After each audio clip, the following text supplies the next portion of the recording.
So we're on part 2, chapter 2, section 4 of On the Mode of Existence of Technical Objects.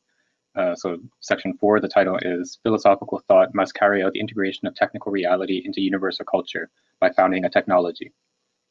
And just a quick note or reminder before we get into the text. So here he's using the word technology as he has throughout the text, as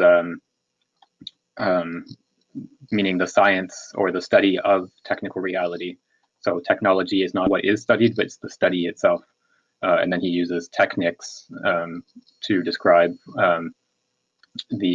what is studied, the object of study of technology. Okay, so I'll get into the text now. The advent of the conditions allowing man to see the technical relation functioning in an objective way is the prime condition for the incorporation of the knowledge of technical reality and of the values implied by its existence into culture. Now, these conditions are realized in the technical ensembles employing machines that have a sufficient degree of indeterminacy. For man, the action of having to intervene as a mediator in this relation between machines grants him a situation of independence in which he can acquire a cultural vision of technical realities. The engagement in the asymmetrical relation with a single machine cannot provide the necessary distance for what one might call technical wisdom.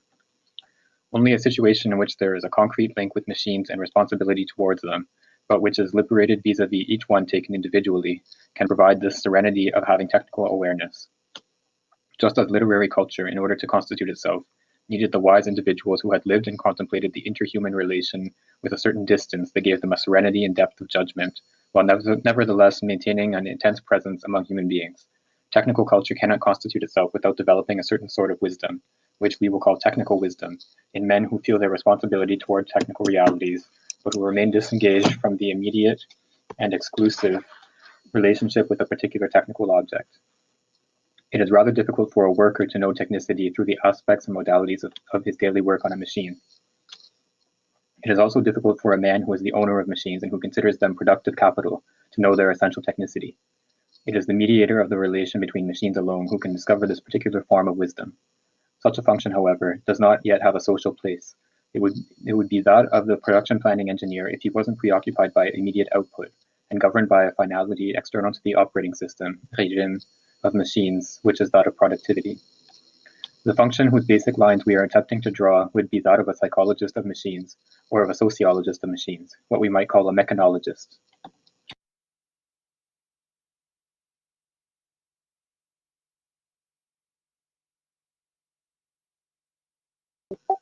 So he's bringing it back in some of the themes that he introduced in the introduction to the whole work about the different types of relations to technical reality and which social roles allow for knowledge of technical reality.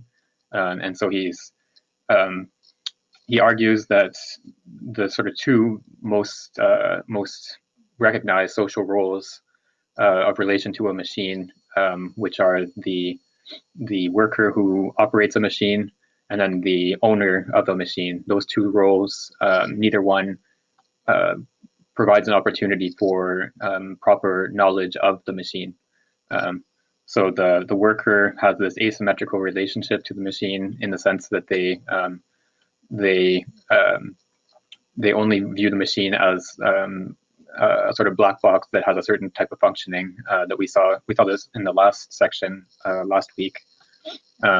So the machine does a certain thing when you press this set of buttons or whatever operation, but the worker doesn't need to actually understand the functioning of the machine itself. And likewise, the owner of the machine just knows that if I spend X dollars on the machine and raw materials and so on, then I'll get a product that I can sell for Y dollars. And the actual functioning of the machine is sort of a black box that is not really, the owner doesn't need to know that in order to have an economic understanding of the operating of the machine. So then the position that Simondon is sort of calling for or pointing towards is something that doesn't yet exist or doesn't really have a recognized social standing, but it would be something like he calls it the sociologist of machines. So someone who would understand machines in relation to each other and understand those relations without sort of blackboxing the machine, and without so the functioning of the machine itself would be what is studied rather than sort of its economic output or something along those lines.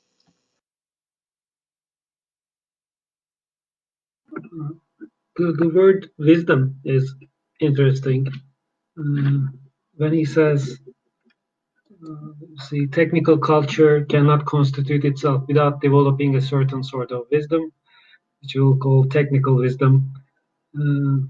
So I find it useful to point out from time to time the connections between this work and the individuation book. And I find another reference to an idea of wisdom in that book. And he refers to it among three sorts of achievement of trans-individuality. Wisdom is one of them. It is achieved through knowledge.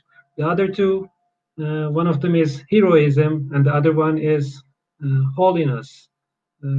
So I guess we can imagine the technology, the mechanologist, finding himself or herself a place in this vision of trans-individuality developed in the other work. Yeah, thanks for bringing that up. That's really helpful. Yeah, I don't remember the sort of detailed development of those three relations to knowledge in the other work, but the idea of wisdom here, I think, is so he's contrasting that with so the wise man or the wise person. He's contrasting that with like a saint or a hero as other figures of sort of an exceptional human being. And so the wise person is a person that has a sort of practical knowledge, if I remember correctly. I'm not sure if I'm characterizing that correctly, but it's not the saint has a sort of initiatic knowledge or initiatic relationship to the trans individual, whereas the wise man has a more practical knowledge. I can't remember if that's correct or not, but I think that's a sort of association of the idea of the wise man. And I think he also, in that work, if I remember correctly, he characterizes the wise man or le sage in French as having to do with technical reality. Like he talks about Thales, for example. There's the famous story that Thales was able to calculate the occurrence of an eclipse, and that was sort of like a demonstration of his wisdom. And then he also was able to predict based on astronomical readings that there would be a certain kind of crop of olive crop, and he bought up the basically future shares. So like they had a sort of rudimentary futures market, so he was able to buy up shares in advance of the crop coming in, and so he took advantage of his knowledge in this practical way.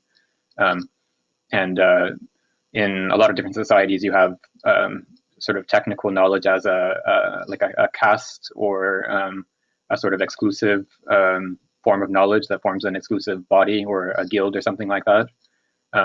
So like I know in certain parts of Western Africa, iron workers or metal workers formed like a separate caste in pre-colonial times. And there was a sort of magical initiatic knowledge that the iron workers had. So I think he's sort of drawing on that as well. So the figure of the wise person is someone who has this sort of direct acquaintance with nature, with non-human reality, and they sort of stand outside of society because of that direct relationship to nature. Yeah, and since you mentioned this metalworking, it perhaps the idea of wisdom also links back to encyclopedism discussed earlier in this work. Right. Yeah, that would make sense. So he developed this sort of schema of different stages of encyclopedism, and it would seem um, uh, reasonable to try to associate this idea of wisdom with the notion of encyclopedism, because he argued in the earlier chapter, when he's talking about encyclopedism, that there is a new stage of encyclopedism that is sort of incipient in his time in the 1950s and 60s when he's writing. So it's not fully developed, but it's emerging around the notion of or around the field of cybernetics and some of the ideas about information and feedback and things like that. And so it would make sense that this role of the wisdom, the technical wisdom that he also sees as not having a social status yet, would be connected with this new form of encyclopedism that he argues is not yet fully developed either. So I think that makes sense to connect those two things. Okay, so I think we can go on to the next paragraph if someone would like to read. Are y'all in the second paragraph? Yes, a sketch of this role. Okay. A sketch of this role can be found in Norbert Wiener's, is it Wiener or Wiener? Sorry, Sorry. Yeah, I'm not sure how he pronounced it. I always pronounce it as Wiener. That's closer to the German pronunciation, but yeah, I don't know how he pronounced it. Okay, fair enough. A sketch of this role can be found in Norbert Wiener's founding intention for cybernetics, the science of command and communication in the living being and the machine. The meaning of cybernetics has been poorly understood, for this eminently new endeavor has been reduced and judged according to old notions or tendencies. In France, cybernetic research, which makes the assumption that there is a unity between information theory and the study of command schemas and self-regulation, has split into two divergent branches, that of information theory with Louis de Broglie and the team publishing its work in the journal Revue de Optique, and that of researchers on automatism, with engineers like Albert du Croc representing the technicist and technocratic tendencies. But it is the connection between these two tendencies that would enable the discovery of the values implied in technical realities and their incorporation into culture. Information theory is indeed of a scientific order. It employs operational modes close to those employed by thermodynamic theory. Ducroc's technicism, on the contrary, seeks within the functioning of automatic machines the example of a certain number of functions that allow one to interpret other types of realities by analogy with automatism. In particular, the theory of the mechanisms of self-regulation allows us to sketch a hypothesis for explaining the origins of life.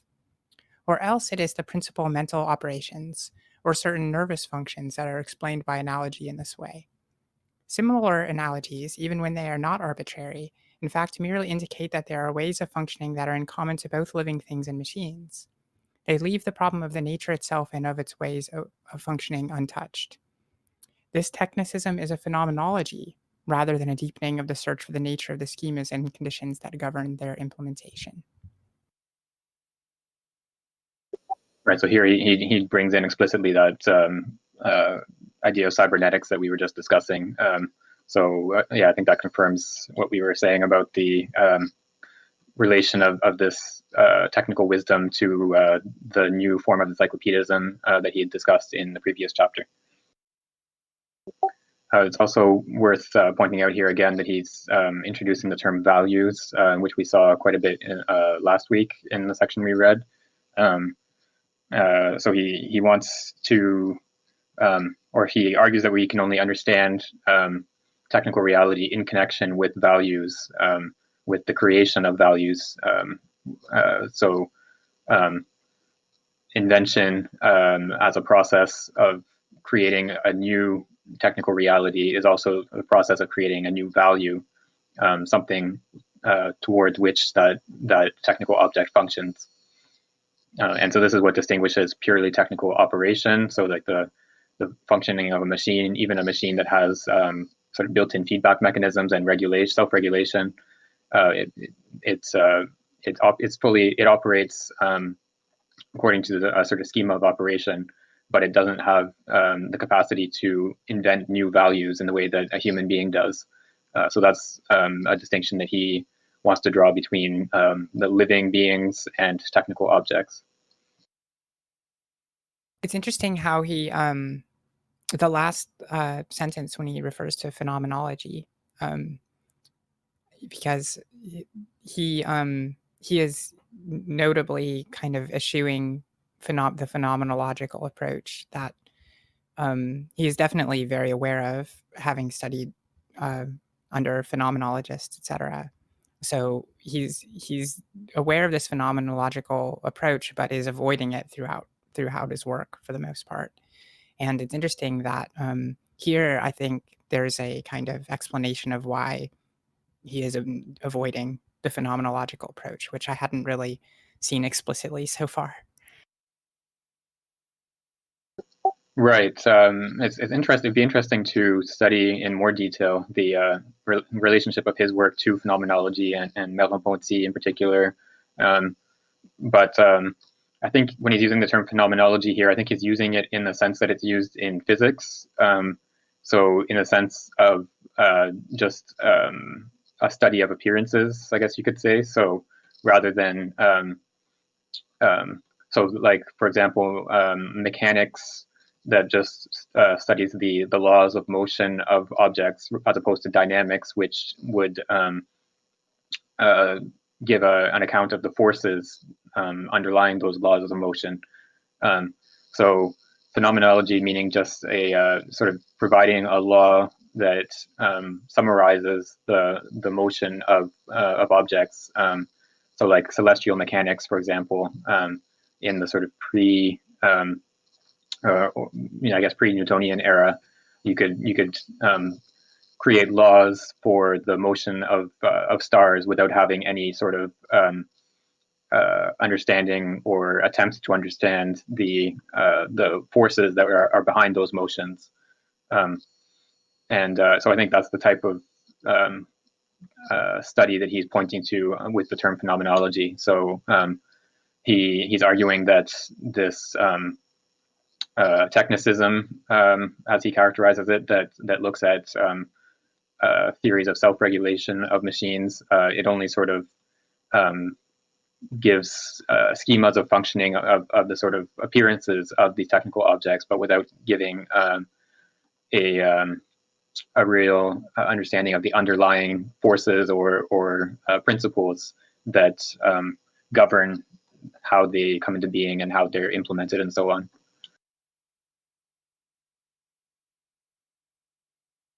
And I suppose he's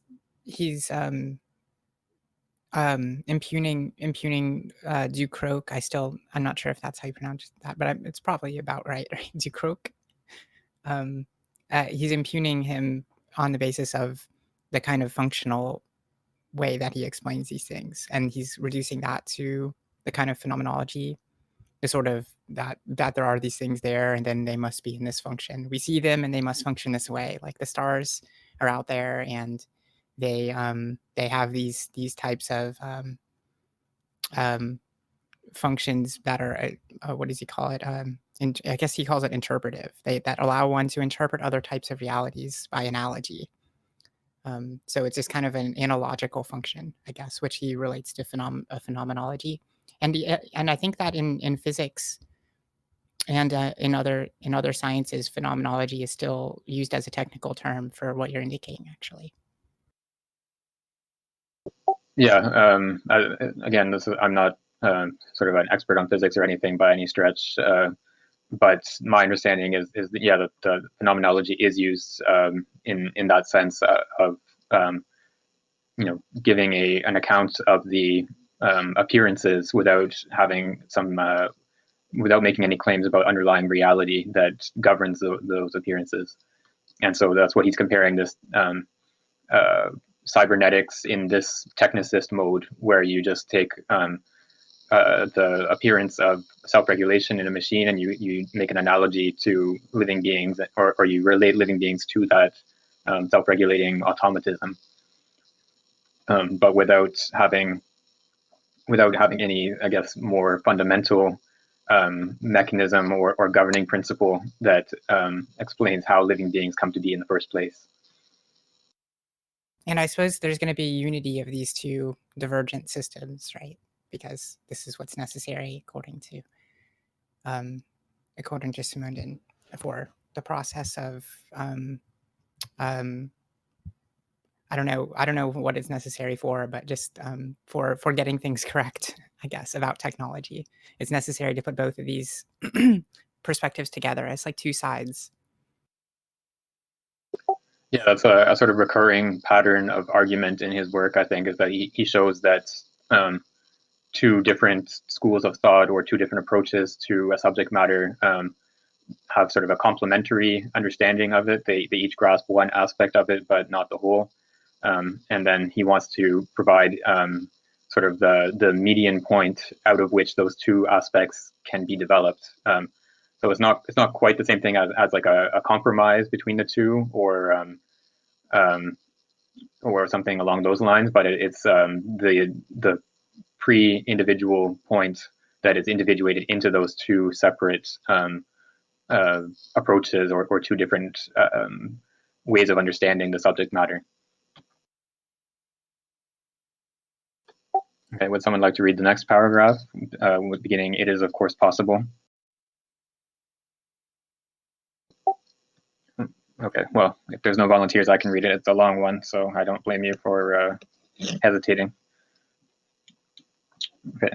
"It is of course possible not to accept the way Norbert Wiener characterizes information, and the essential postulate of this book, which consists, of his book, which consists in affirming that information is opposed to background noise in the same way that negative entropy is opposed to entropy as defined by thermodynamics. However, even if this opposition of a divergent determinism to a convergent determinism does not account for all of technical reality in its relation with life, this opposition contains within itself an entire method for the discovery and for the definition of a set of values that are implied in technical ways of functioning and in the concepts by means of which one can think them. But it is possible to prolong Norbert Wiener's reflection. At the end of his book, the author wonders how the concept he has defined might be used for the organization of society. Norbert Wiener observes that large groups contain less information than small groups, and he explains this fact by the tendency of the human elements that are the least homeostatic to occupy leading functions in large groups. According to Norbert Wiener, the quantity of information contained in a group would be, on the contrary, proportionate to the degree of perfection of the group's homeostasis. The fundamental moral and political problem would then consist in asking oneself how one can put individuals representing homeostatic functions at the heads of groups. But Norbert Wiener claims that none of the individuals who understand the value of homeostasis and who also understand information are capable of taking power, and all the cyberneticians together are confronted with men who preside over collective destinies, like mice that want to hang a bell around the cat's neck. The reference here is to Wiener's book Cybernetics. The forays made by the author among trade union leaders filled him with a bitterness that calls to mind Plato describing his disappointments in his 7th letter. And yet one can try to find a very different mediation between the understanding of technics and the force that governs human groups from the one Wiener contemplates. For it is difficult to make philosophers kings and kings philosophers. It often happens that philosophers who have become kings cease to be philosophers. The true mediation between technics and power cannot be individual. It can be realized only through the mediation of culture. For there is something that allows man to govern, the culture he has received. It is this culture that gives him significations and values. It is culture that governs man, even if this man in turn governs other men and machines. Now this culture is elaborated by the great mass of those who are governed, to the extent that the power exerted by a man does not strictly speaking come from himself, but crystallizes and concretizes in him. It comes from the governed men and it returns there. There is a sort of recurrence there. Right, so there's a lot in this paragraph. So a couple things that stood out reading through that. So Norbert Wiener, one of the founders of Cybernetics, and he, I think, is credited with coming up with that name as well, the term cybernetics, based on the Greek word for a helmsman who steers a ship. But he also had a political engagement that is not quite as well known as his more strictly scientific work, because he was very concerned about the role of automation in labor relations, especially, and how it would replace workers and de-skill workers and give employers much more power over the workplace compared to workers. And so he actually wrote a letter to, I think it was the head of the AFL-CIO or some other union leaders, telling them about, how automation was coming and the effect it would have on the workplace and labor negotiations and so on. And he was very disappointed that the unions didn't really seem interested in engaging with his work. And with this threat of automation. And so Simondon here compares that to Plato's seventh letter. So this is, there's a series of letters that are attributed to Plato. I think most scholars today don't consider them to be authentic, written by Plato himself. Though I think the seventh letter is considered, it is like the most likely to be considered authentic in the scholarship. But this is the letter which it's written after Plato's, I guess, attempt to give counsel to the ruler of Syracuse. So Plato travels to Syracuse and serves as sort of like the court philosopher, I guess, or he tries to counsel the philosopher, counsel the ruler of Syracuse on how to implement like the ideal city in real life. And the attempt sort of ends in disaster, and Plato is apparently sold into slavery and has to be ransomed and rescued. So in the seventh letter, he's sort of disillusioned about the idea of trying to realize the ideal city on Earth. And so Simondon is comparing Wiener's sort of disillusionment with the unions to this type of disillusionment that Plato had. Yeah, I thought that was really cool. That I mean, of course, he doesn't have to do these things like talk about Plato. It just kind of like some of the magic in his writing, I guess.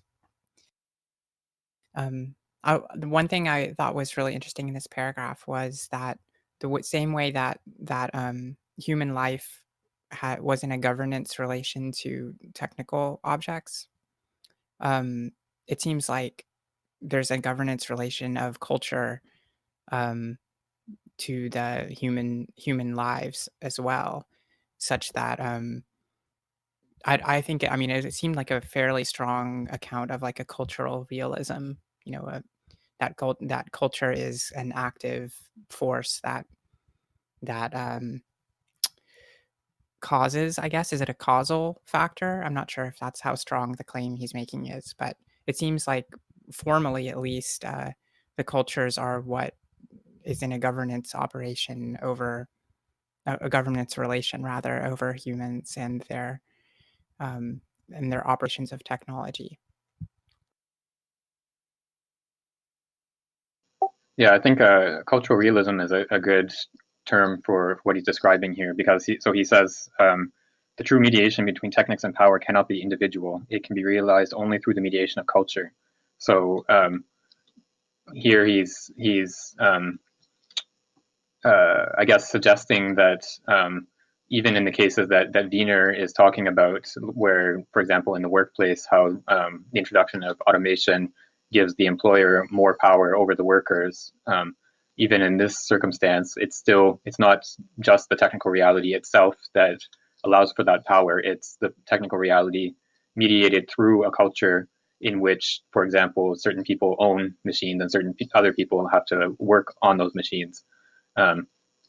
So it's only through that mediation of culture that exercise of power can take place. It's not a direct technical reality. And it's also interesting that he characterizes this governing role of culture, or this mediating role of culture, as a form of recurrence. So because culture is something that is produced by the mass, it's not just one. It's not the governing individual that can sort of introduce culture by decree or something like that. It's the whole mass of society has to be involved in the creation of culture.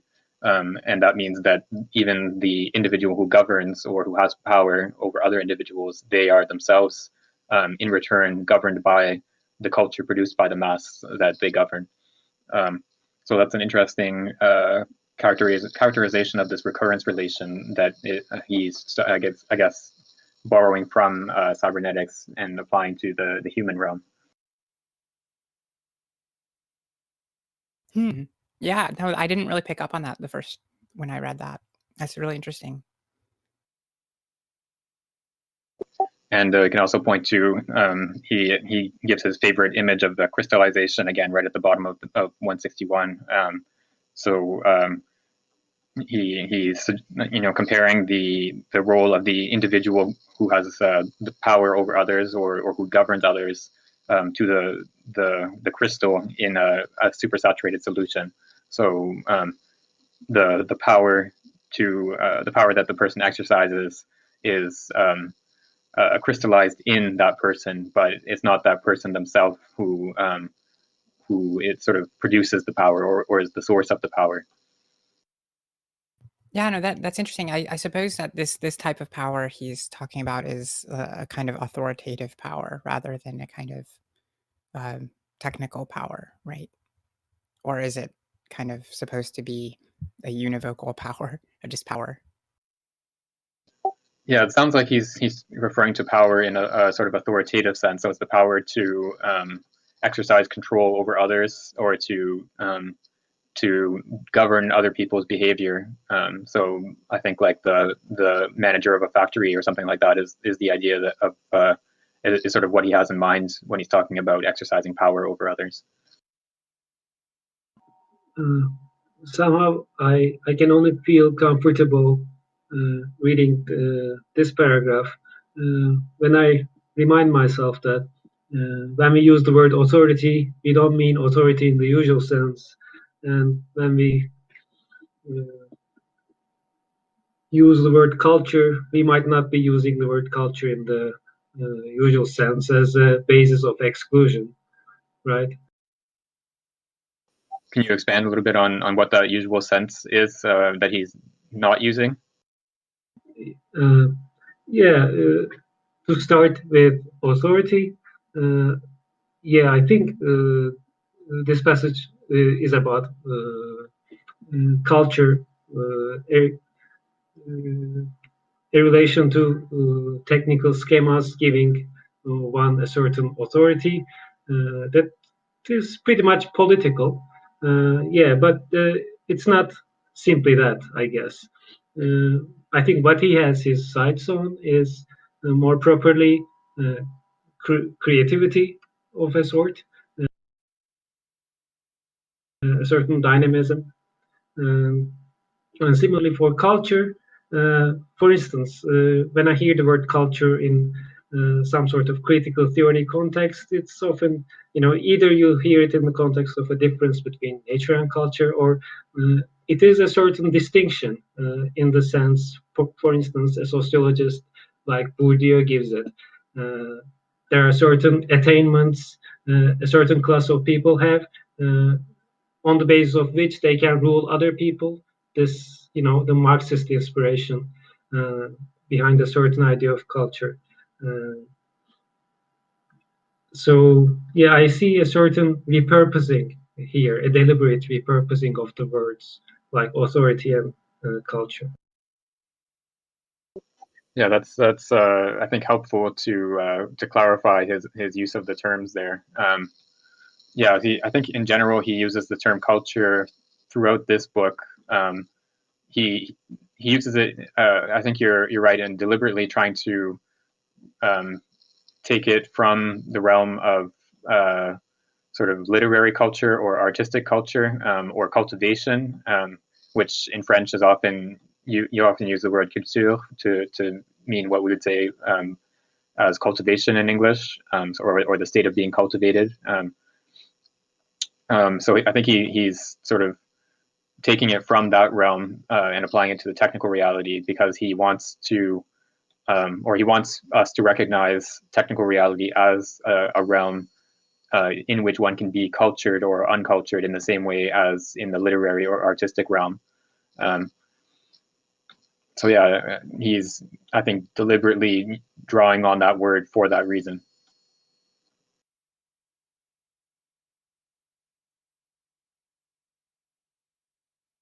Okay, should I go ahead with the next paragraph? Yeah, sounds good.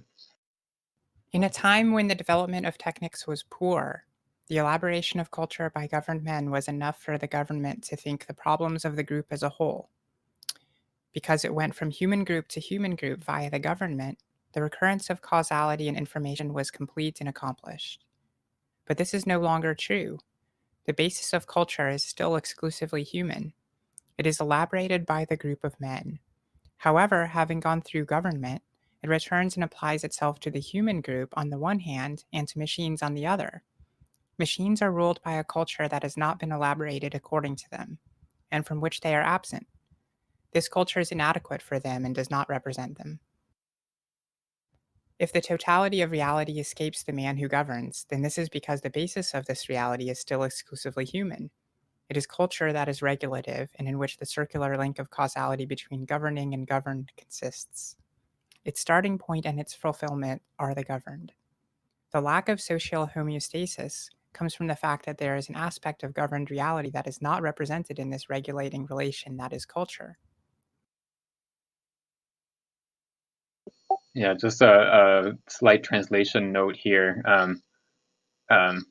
So in the term that's translated government in the text here, in a couple sentences, it might be a little more precise to say the governing person or the governing. So where's that? The sentence. So about 3 lines down after the semicolon, because it went from human group to human group via the government. So there it should be something like the governing. So it's not so much the state or the process of governing, but the governing body. So the individuals who exercise governing over the rest of the human group.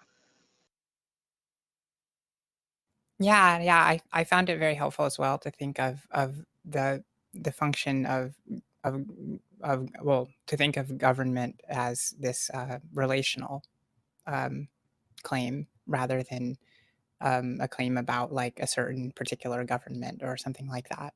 It's because there's a kind of, I guess it's a legal tradition of governance, I guess, which I was thinking of when he was talking about the government as this kind of a relational account of government. It reminds me a lot more of the legal concept of governance, rather. Yeah, that might be a good way of expressing it. Yeah, so governance rather than government. Yeah, so the process rather than the entity. And this is also, again, something that he introduced in the introduction to the work, the idea of this governing relation, drawing the governing schemas or the cultural schemas of governance from the technical reality, and the fact that technical or the sphere of the technical is something that is not included in that governing schema or the culture of governance. And why that by leaving that a certain aspect of human reality out of that sphere of governance, it means that you have this sort of abstract relationship or a lack of concreteness in that relationship, and so that you don't have the governance is not it can't fully govern human reality as a whole because it's leaving a certain aspect of that reality, namely technical reality, out of its schemas of governance. And then this would not fulfill the social homeostatic criteria, which he mentioned in the last paragraph, I guess.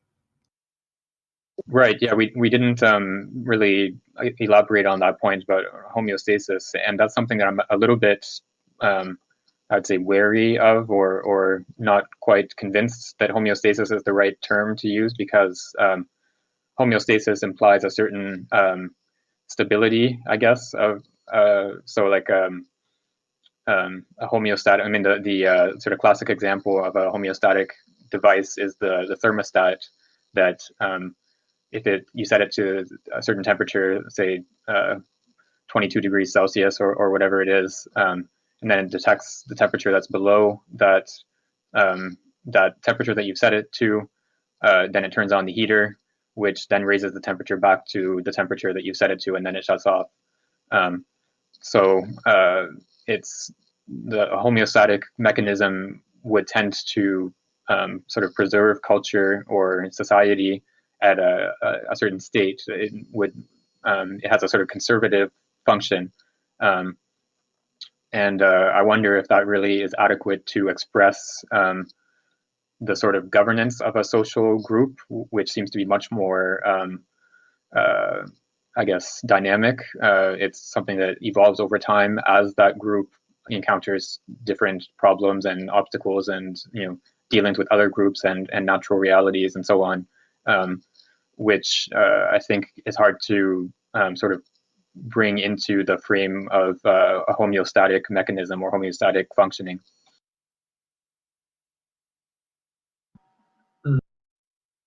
I guess another key term in this context would be metastability, right? And I guess it could be useful to think of them side by side.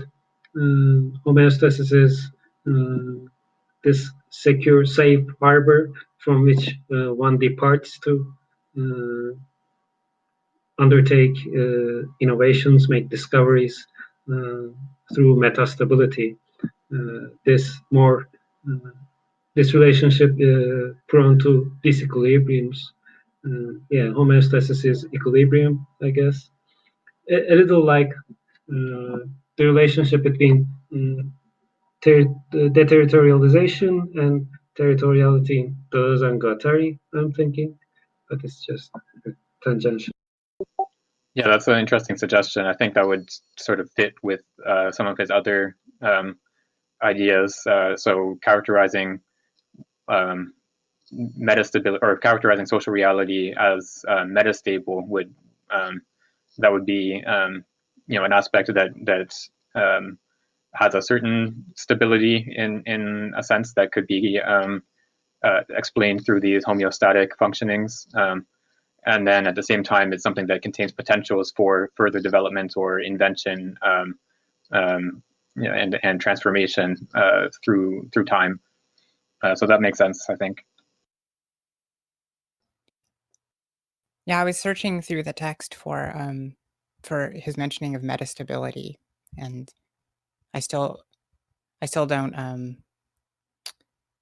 I'm not sure how to characterize it yet. I'm very familiar with metastability in the context of like the kind of Gestalt phenomenological kind of perspective of metastability, but I'm not sure if I know that's deeply phenomenological, and I'm sure that I have to describe metastability in a different way. Therefore, so I know that at some point he offers an account where metastable, he uses metastability as an account for like an origin of life or something along those lines, I think in the early part of the book.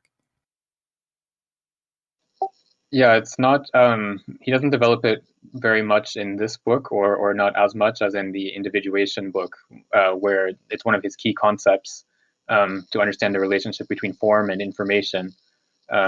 So metastability is a state is metastable if it contains potentials that can be developed, that can so it has a potentiality for transformation. It's not just stable in the sense of having the lowest state of energy. So it contains potential energy that can do work. So like a simple physical example is a ball at the top of the hill. So the ball might be in a metastable state because it's sitting at the top of the hill. It's not doing anything, but the fact that it's at the top of the hill means it has this potential energy that if you give it a slight push, it will roll down the hill, and it might roll for hundreds of meters or a long distance, it has this energy contained in its state. So that's a very simple example, but his favorite crystallization example is also an instance of metastability. So you have a supersaturated solution, which means there's all sorts of energy, potential energy contained in the atomic and molecular bonds in this chemical solution. And then once a germ crystal is introduced into the solution, or it can also sort of spontaneously form just by chance. Once that germ crystal is introduced, it's the fluid will crystallize around the germ crystal. So each layer of the liquid around the crystal will crystallize in a progressive transformation. So the fluid is in a metastable state that it has the potential for transformation, and then the germ crystal introduces the form which will, or sorry, the information that will allow that transformation to occur. Okay, yeah, that makes a lot of sense. It clears it up a little bit. It does very much still comport with the kind of phenomenological account of metastability as well. Yeah, I was just going to say that I think he wants, the reason why he wants to introduce this notion of metastability is in part to account for those types of psychological processes, or yeah, I think he would characterize them as psychological rather than phenomenological.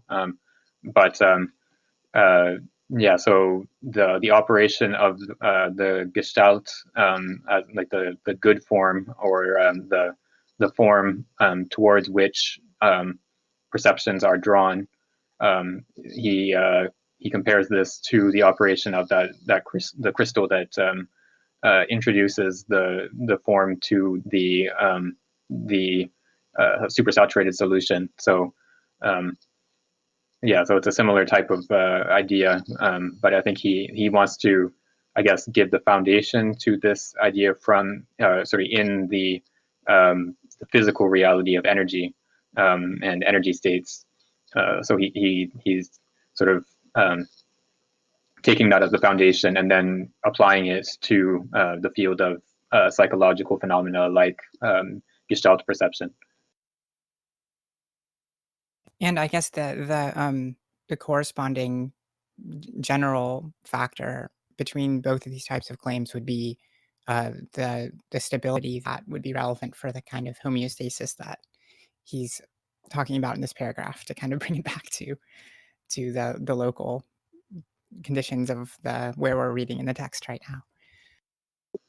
Right. Yeah. So when he's talking about homeostasis, normally that has to do with stability rather than metastability. But it's possible that we can read this as maybe a broader sense of homeostasis that includes metastability as well, or so a homeostatic process that would mean maintaining a metastable state rather than maintaining a stable state. And then that would mean so that might fit a little bit better with his broader project, I guess you could say, which tends to recognize sort of this dynamical evolution through time as being an essential aspect of reality, rather than taking the stable state as being the essential aspect.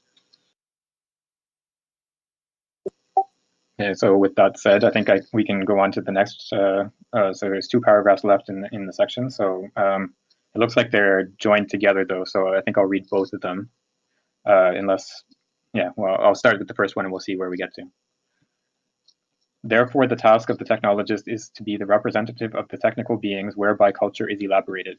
Writers, artists, and very generally those so-called cynosures, I'm not sure about that word, but cynosures in psychosociology.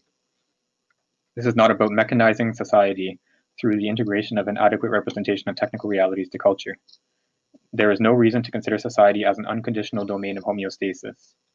Norbert Wiener appears to admit a postulate of values that is unnecessary, which is to say that a good homeostatic regulation is the ultimate purpose of societies, and the ideal that must animate every act of government.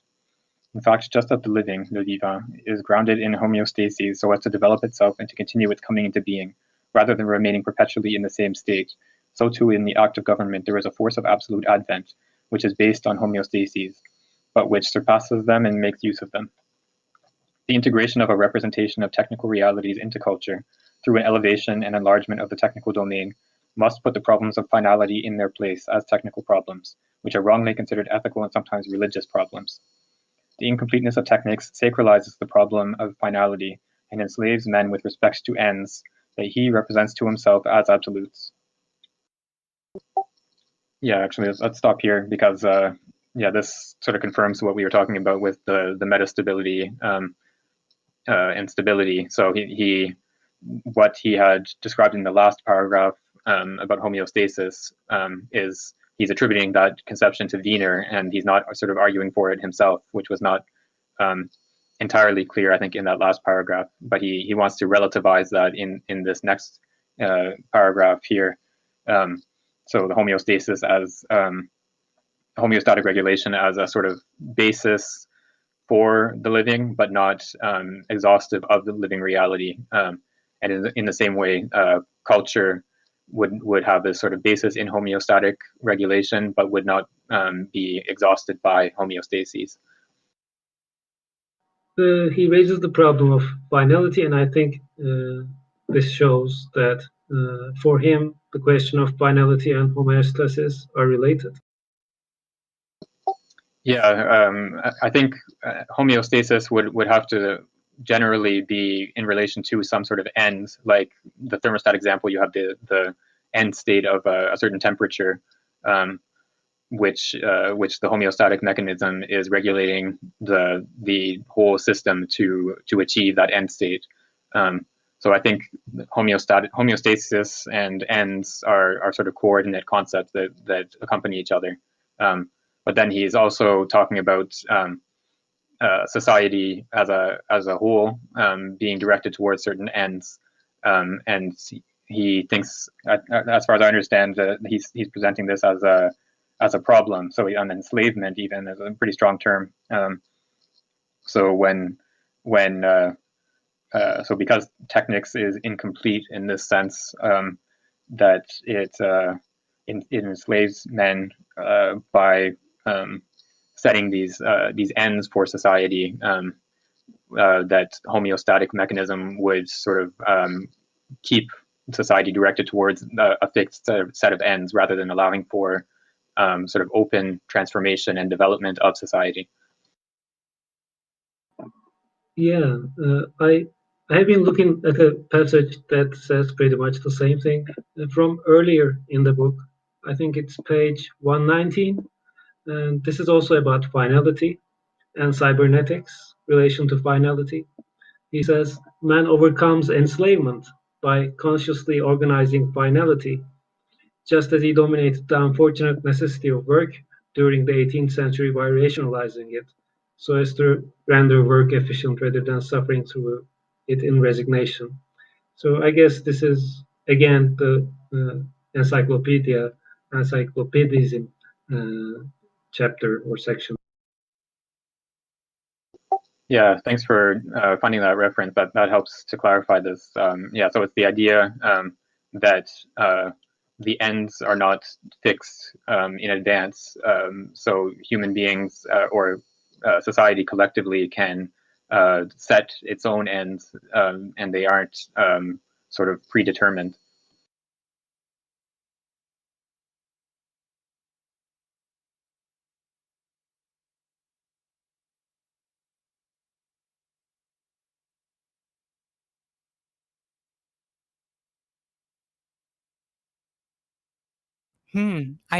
I'm really gonna have to go back and look over the whole book from the start again and just kind of do a quick read over of everything together, because there's definitely some stuff that has slipped my attention from earlier in the book that is extremely interesting. I'm just rereading the page 119 and 120 now. Yeah, his I think his writing style is sort of it's a little bit slippery, I guess I would say, in the sense that you can read through something and it seems sort of straightforward, and then you get a few pages in, and then you or even a chapter later, and you sort of look back at what he had said previously, and then you realize that it's actually more I guess intricate than it seems at first glance. So it's like a lot of the work of reading, I think, is making those connections between different parts of the book, and sort of making one part clearer by drawing on an earlier or later part. I definitely think that my attitude in coming into reading this book was a little bit too casual, and I should have been taking like a little bit more notes as things went along, because I really regret not having those anchors to go back to and think about what he was saying throughout the book as we're reading here. So before we get into the third section, the third part rather, I think I'm going to go through the whole book as of yet and just kind of refresh myself a little bit. We're reading it over like such a huge period of time as well, that I guess the function of human memory is limited in certain regards. Right. It's been, I guess, probably a couple months now that we've been reading this book and some of the other texts that we looked at from Simondon.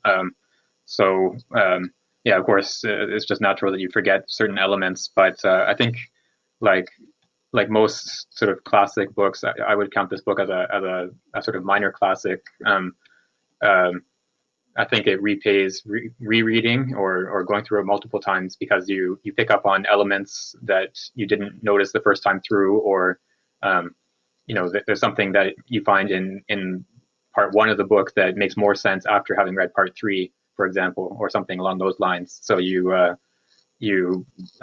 capable of making all those connections the second time through that you didn't notice the first time through. Or that you were just unprepared to commit to memory because you didn't understand the scope of the book, which is mainly my fault, my problem, I guess.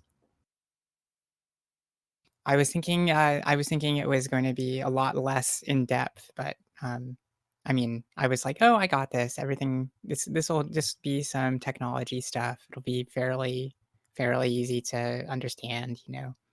That's kind of me going into this thinking this, and then realizing that he's talking about something which has its tentacles stretching out to all sorts of different philosophical questions and philosophical traditions, and it's um it's definitely not something that I would be comfortable at this point, like giving a summary of, for instance, because there's just so much more packed into here than I thought there was going to be.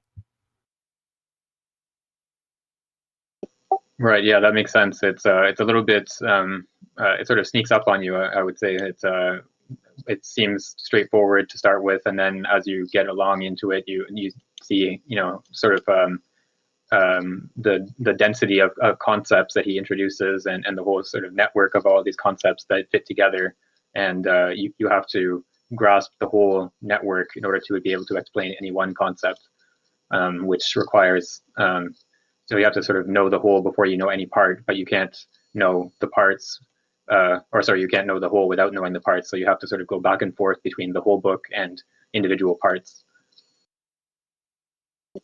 So with that said, we can finish off this part of the book by reading the next paragraph, if someone would like to volunteer. Would you like to read, Burke, or should I? You could go 61. For this reason, it is not only technical objects that need to be known at the level of what they currently are, but the technicity of these objects as a mode of relation of man with the world, among other modes such as the religious and the aesthetic. Taken on its own, technicity tends to become domineering and to answer each and every problem as it does today through the system of cybernetics. In fact, in order for it to be accurately known according to its essence and rightly integrated into culture, technicity must be known in its relation with the other modes of man's being in the world. No inductive study, starting from the plurality of technical objects, can discover the essence of technicity. It is therefore a direct examination of technicity according to a genetic method that must be attempted by employing a philosophical method. Right, and this last paragraph is an introduction into the third part of the book, where he is going to provide this genetic account of the different forms of human relation to the world, and situating technicity as one of those relations. So that's what we're going to see in the third part of the book. Yeah, I'm very much looking forward to this because I want to see the relation of technicity to the other modes of human interaction with the world, so to speak. That's something that's always been extremely curious to me, and definitely in explanations that I've given, people have been harsh critics of my framing of the technical in terms of philosophical questions, as though I've like seriously misunderstood it. So hopefully this will clear everything up. We'll get to the essence of technicity, and we'll be able to be rightly integrated into culture. Yes, we'll solve all the problems after reading part 3 of this book, and everything will be fine after that. Yep, I'm hoping so, at least. But yeah, so more seriously, yeah. So the third part of the book, yeah. So it gives an account of the genesis of different modes of relation to the world. So magic, religion, science, and then technicity as one of those relations, and how they all sort of fit together. So it's not quite a historical account in the sense of sort of chronological history, but it's a genetic account, which I think is giving something a development, or sort of intellectual development, or a conceptual development of these different relations of one to the other. And I'll have to be careful not to, since this is getting almost into the type of perspective that I'm used to talking about from studying Hegel.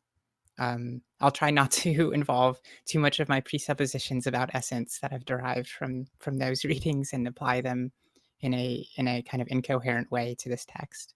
Although I do have a hidden hope that Simondon is going to be like a Hegelian in some way. Yeah, I mean there is a certain sense in which the striving towards the type of mediation that he does seems to be in the Hegelian spirit, at least, of dialectical unity and those sort of things. So, but I'll try not to make that reading too predominant in my perspective as we go on to the third part. Yeah, I mean, it would be interesting to make that comparison as well. Like if because there are certain passages, I think more in the individuation book, where he gives a sort of he situates himself in relation to dialectics, in a sort of critical way. So he in particular he rejects the idea of a negative moment in the development of that mediation and of the process of transduction. So or for example, the example that he uses in a number of different occasions of the integration of disparate retinal images into a visual field or a visual world with 3 dimensions. So inventing that third dimension of depth, by integrating the difference between the 2 retinal images. So he rejects the idea that the difference between the images is a form of negation or contradiction, in the sort of Hegelian sense. So he sort of situates himself in relation to dialectics, but also in a critical way. So he rejects certain elements of it. And it would be interesting to look at this third part of the book and see to what extent it fits a Hegelian model of dialectics, and to what extent it differs from that model, and sort of how they fit together. That would be something interesting to look at. Yeah, definitely. Although I still am gonna have to be careful because I'm biased to over elaborate those types of things, especially when it comes to Hegel, and especially when it comes to Hegel on essence. So. Okay, fair enough. So because today was a fairly short reading, I thought maybe we could just take a quick look back at what we did in part 2 of the book before we go on to part 1. So and we've done that a little bit through like in the readings today. So the sort of key concepts that I wanted to come back to was that idea of encyclopedism, which was something that in the first chapter of this part was one of the key concepts that he introduced. So the idea of different modes of relation to techniques and encyclopedism as sort of going through these different stages that integrate. So the development of technical reality itself and the development of the cultural appropriation of that technical reality sort of proceed in tandem. So you have early modern encyclopedism or Renaissance encyclopedism, and then you have in the 19th century you have a form of encyclopedism which accompanies thermodynamic machines. And then you have this new encyclopedism, which is sort of developing in his time as he sees it, which uses notions of from cybernetics like information and feedback. So he's calling for this form of encyclopedism to be further developed. And then, as we saw in the last chapter, in chapter 2, that relationship that accompanies the new form of encyclopedism would be a relationship where the human is not sort of dominant over the machine or subordinated to the machine, but there's a sort of symmetrical relationship, and the human has actually, he even uses the word responsibility and ethical vocabulary talking about the machine. So yeah, there's an ethical relationship to technical reality and responsibility and a relation to values in the sphere of the technical, which is sort of particular to his work. We don't normally associate ethical relationships or responsibility with technical reality, but that's another key concept that he introduced in this part of the work. I don't know if there's any other sort of important concepts that that anyone else would like to point back to from part 2. I know it's been a while as we missed a couple weeks as well, so it's we have to look back, a month or 6 weeks to some of the early parts of the part 1, or sorry, part 2. I would really love to, but I feel like I need to go back and kind of integrate everything in part 2 to really get a clear and concise picture. Yeah, no, that's okay. So we're at about an hour and 10 minutes, an hour and 15 minutes or so into our talk for today.